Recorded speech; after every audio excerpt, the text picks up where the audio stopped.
Hello guys, welcome back to my channel के guidance में। तो फाइनली इस वीडियो में बात करें क्लास 10 के स्टूडेंट के लिए जो इंपॉर्टेंट क्वेश्चन साइंस का है। तो फाइनली ये जो आपका जीव विज्ञान का होने वाले क्वेश्चंस, तो फाइनली इस वीडियो में लास्ट तक बने रहना। चैनल को अभी तक सब्सक्राइब नहीं किया तो चैनल को सब्सक्राइब करके बेल आइकन को प्रेस कर लेना, जिससे video notification back to back मिल सके। मैंने ऑलरेडी ये 10th के कुछ जो क्वेश्चन पेपर होते हैं, जो रियल क्वेश्चन पेपर मैंने ऑलरेडी अपलोड करा दिया विद सोल्यूशन के साथ। तो उसको नहीं चेक किया तो उसको भी चेकआउट जरूर कर ले, ठीक है। और अभी से यानी कि मैं कल से ही इसका जो सीरीज स्टार्ट कर दिया हूँ कंटिन्यू। तो वीडियो जो इंपॉर्टेंट क्वेश्चंस का वो बैक टू बैक मिलता जाएगा ऑल सब्जेक्ट का, ठीक है। तो मैंने मैथमेटिक्स का भी डाल दिया है, तो आज साइंस का है। इससे पहले भी मैंने एक साइंस का वीडियो डाला था, तो उसको नहीं देखे तो उसको भी चेकआउट जरूर कर ले। चलिए स्टार्ट करते हैं। तो क्वेश्चन कह रहा है कि फर्स्ट क्वेश्चन देखिए क्या है कि यहाँ पे देखिए क्या है कि ऑब्जेक्टिव यानी कि जो यहाँ पे सब्जेक्टिव भी होने वाला और साथ ही साथ ऑब्जेक्टिव होने वाला है, ठीक है। दोनों क्वेश्चन होंगे, तो पैसेंस के साथ देखिए।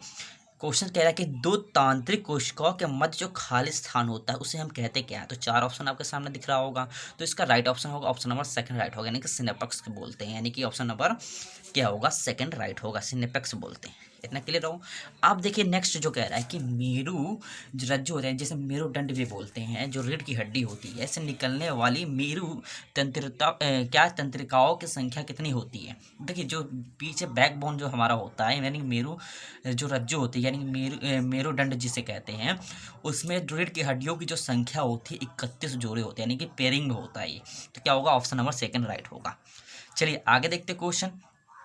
तो आगे क्वेश्चन कह रहा है कि मेंडुला ऑब्लांगेटा की नियंत्रण का। देखिए मेंडुला ऑब्लांगेटा जो होता है मस्तिष्क के पश्च भाग का एक बड़ा सा हिस्सा होता है, जो अनिच्छिक क्रियाओं का नेतृत्व करता है, जैसे भूख हो गया, प्यास हो गया, श्वसन क्रिया हो गया, उत्सर्जन क्रिया हो गया। ये तमाम जितने भी जो ये प्रकार के होते हैं, ये अनिच्छिक क्रिया कहने का मतलब जो हमारी इच्छा अनुसार ना हो, इन सब क्रियाओं को, जैसे हृदय का जो धड़कना होता है, ये सब जो क्रिया जो हमारे बस में नहीं होता है, इन सब जो क्रिया होती है उसे हम मेंडुला ऑब्लांगेटा के अंतर्गत नियंत्रित करता है। कौन करता है, तो मेंडुला ऑब्लांगेटा करता है। इतना क्लियर है, यानी कि ऑप्शन नंबर सेकंड राइट होगा। यानी इसका भी क्या होगा, ऑप्शन नंबर सेकंड होगा। अनिच्छिक क्रियाओं का ये एक केंद्र होता है। यहीं पे अगर बोलता है कि हमारे पास अच्छी क्रियाओं का केंद्र अगर बोलता है तो हम हाइपोथैलेमस बोलते हैं। क्या बोलते हैं, हाइपोथैलेमस। इतना क्लियर है। चलिए आगे देखते हैं क्वेश्चन। तो आगे क्वेश्चन कह रहा है कि मास्टर ग्रंथि क्या है। देखिए मास्टर ग्रंथि पहले नंबर, तो पहले मैं अभी क्वेश्चन बता रहा हूँ। तो आपके सामने चार ऑप्शन, थायराइड ग्रंथि है, एड्रिनल ग्रंथि है, पीनियल ग्रंथि और पीयूष ग्रंथि। देखिए मास्टर ग्रंथि जैसे है उसे हम पीयूष ग्रंथि भी कहते हैं, यानी option number second fourth right होगा। लेकिन मास्टर ग्रंथि अगर यहाँ पे ये पूछ लेता, मास्टर जो ग्रंथि होती है ये कहाँ पे पाई जाती है और ये किस चीज़ को मतलब प्रभावित करती है, किस चीज़ को नियंत्रित करती है। तो मास्टर ग्रंथि जो होती है मनुष्य के मस्तिष्क में मस्तिष्क के जो मस्तिष्क के तीन भाग होते हैं, अग्र मस्तिष्क, पश्चिम मस्तिष्क, मध्य मस्तिष्क। तो ये क्या कहते हैं, पश्चिम मस्तिष्क के हाइपोथैलेमस भाग के जस्ट नीचे बैक साइड में होता है। तो ये जो होता है पीयूष ग्रंथि जो होती है, मनुष्य की जो ग्रोथ होती है, ये ग्रोथ हार्मोन्स भी इसे बोलते हैं। तो ये अगर बोला जाएगा कि ग्रोथ हार्मोन्स किसे कहते हैं, तो पीयूष ग्रंथि हो गया। ये मनुष्य के कहाँ पे पाई जाती है, तो मस्तिष्क में पाई जाती है, और इसे भी मास्टर ग्रंथि कहते हैं। इतना क्लियर हो गया। एक क्वेश्चन से मैंने चार क्वेश्चन बता दिया, ठीक है। चलिए आगे देखते हैं क्वेश्चन। तो आगे क्वेश्चन कह रहा है कि डीएनए के तंत्रों क्या है कि, चलिए यहाँ पे एक साथ मैं आपको क्वेश्चन, हाँ चलिए। तो क्वेश्चन कह रहा है कि डीएनए के तंतुओं को आपस में जोड़ते हैं। देखिए डीएनए जो होती है, पहले नंबर इसका फुल फॉर्म की बात करते हैं, डीऑक्सी राइबोस न्यूक्लिक एसिड होती है, और एक इसका और भाई होता है यानी कि आरएनए होता है। इसका फुल फॉर्म की बात करते हैं तो राइबोस न्यूक्लिक एसिड होता है। डीएनए जो मुख्यतः जो बना होता है प्रोटीन और किससे बना होता है, डीएनए की बात करते हैं, प्रोटीन और जिनसे बना होता है, जिसे हम क्रोमोसोम्स भी बोल सकते हैं। अब कह रहा है कि डीएनए जो होता है इसके तंतु जो आपस में बंधे होते हैं हाइड्रोजन बॉन्ड के द्वारा, मतलब कहने का मतलब डीएनए का जो संरचना होती है कुछ इस तरीके से होती है, संरचना इस तरीके से संरचना होती है। डीएनए की जो संरचना होती है कुछ इस तरीके से संरचना होती है, इस तरीके से संरचना होती है, कुछ इस तरीके से रचना होती है, जो हाइड्रोजन बंध के द्वारा जुड़े होते हैं, कुछ इस तरीके से रचना होता है डीएनए। तो ये जो आपस में ये बॉन्ड जो जुड़े होते हैं एक हाइड्रोजन बंध, मतलब हाइड्रोजन बंध कहने का मतलब इसमें एक पारस्परिक जो बंध होती है, कहने का मतलब इसके अंदर जो एक बॉन्ड, यानी कि यहाँ पे देखिए पारस्परिक बॉन्ड, ये जो बॉन्ड यहाँ पे बॉन्ड बनाया, यहाँ पे बॉन्ड बनाया, यहाँ पे बॉन्ड, ये आपस में किस प्रकार जुड़े होते, तो हाइड्रोजन बंध के द्वारा जुड़े होते हैं। अगर यहीं पे बात की जाती डीएनए के खोजकर्ता कौन है, तो कौन जेम्स वाटसन ग्रिक है, ठीक है। अगर इनकी क्या कहते हैं इनकी जो कुंडली यानी कि ये जो संरचना की कुंडली की बात करते हैं तो ये भी जेम्स वाटसन ने ही किया था। इतना क्लियर है। चलिए आगे क्वेश्चन कह रहा है कि परागकोश में होते हैं क्या, परागकोश जो होते हैं यानी फूल के मध्य भाग जो होता है उसमें परागकोश में परागकण होता है, जिससे हम ऑप्शन नंबर इसका 4th राइट होगा। तो इसका क्या होगा, ऑप्शन नंबर पहला राइट होगा, इसका ऑप्शन नंबर 4th राइट होगा। इतना क्लियर है। चलिए आगे क्वेश्चन देखते हैं। तो आगे क्वेश्चन कह रहा है कि परागनली में नर युग्मकों की जो संख्या होती है, परागनली जो फूल की एक हम संरचना एक वीडियो लेके आएंगे जो एक सेपरेट वीडियो होगा, उसमें हम तमाम जितने भी फूल है तो परागकोश क्या होते हैं, परागकोश के परागकण क्या होते हैं, वर्त्याग्र क्या होता है, ये जितने भी चीज़ें मैं एक वीडियो में ख़त्म कर दूंगा। ठीक है, तो उसको देख रहे हैं, अभी तक चैनल को सब्सक्राइब नहीं किया तो उसको सब्सक्राइब कर ले। ठीक है, तो यहाँ पे देखिए पराग जो नली होती है, पराग नली जो होती है फूल की जो संरचना होती है उसके अंदर एक 2 भाग होता है, एक जयांग होता है, एक पुमंग होता है। तो उसमें 2 प्रकार की संख्या होती है। इसमें अगर बात करते हैं तो कितने प्रकार नरयुग्मक की संख्या होती है, तो उसमें 2 होती है, यानी ऑप्शन नंबर 2 राइट होगा। इतना क्लियर होगा। तो आई होप ये क्लियर हुआ होगा। चलिए आगे देखते हैं। तो आगे क्वेश्चन देखते हैं।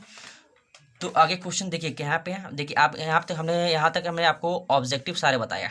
ठीक है, अब यहाँ से मैं सब्जेक्टिव लेके चल रहा हूँ। सब्जेक्टिव क्या है, देखिए आहार नली के विभिन्न भागों का नाम लिखिए। देखिए जो आहार नली होती है मुख्यतः हमारे जो होती है आहार नली, ठीक है, इसके विभिन्न भाग क्या है देखिए इसके बात करते हैं।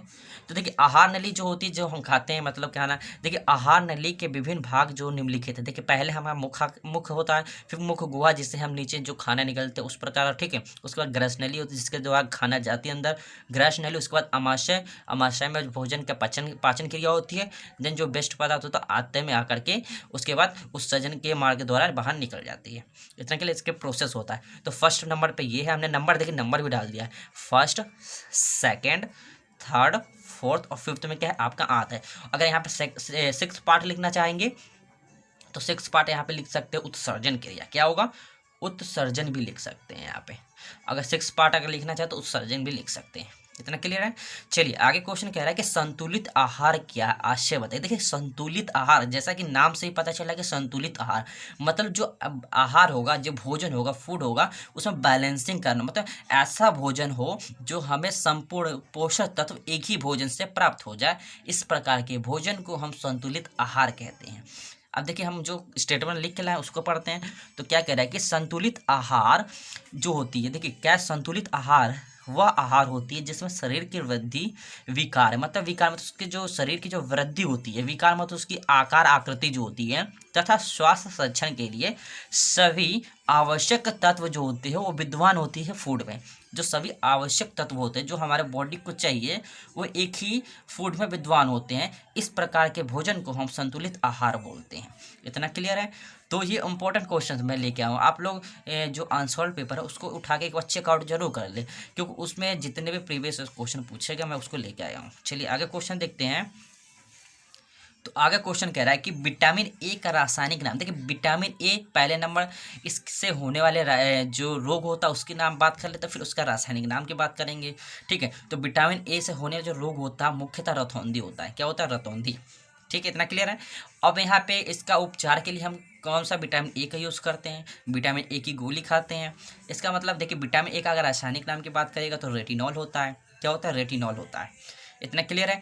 आगे जो कह रहा है, चलिए अगर यहाँ पे विटामिन डी की बात करता है कैल्सीफ्रॉल हो गया, विटामिन बी की बात करता है थायमीन हो गया, अगर विटामिन सी की बात करता है स्कॉर्बिक एसिड हो गया। जिससे हम जितने भी खट्टे पदार्थ होता है, इमली हो गया, टमाटर हो गया और सिरका हो गया, एसिटिक एसिड जिसे बोलते हैं, ये जितने खट्टे पदार्थ जो होता है इसमें जो मुख्यतः होती है विटामिन सी होती है। विटामिन डी जो सनलाइट होती है यानी कि सूरज के प्रकाश होता है उसमें विटामिन डी की मात्रा होती है।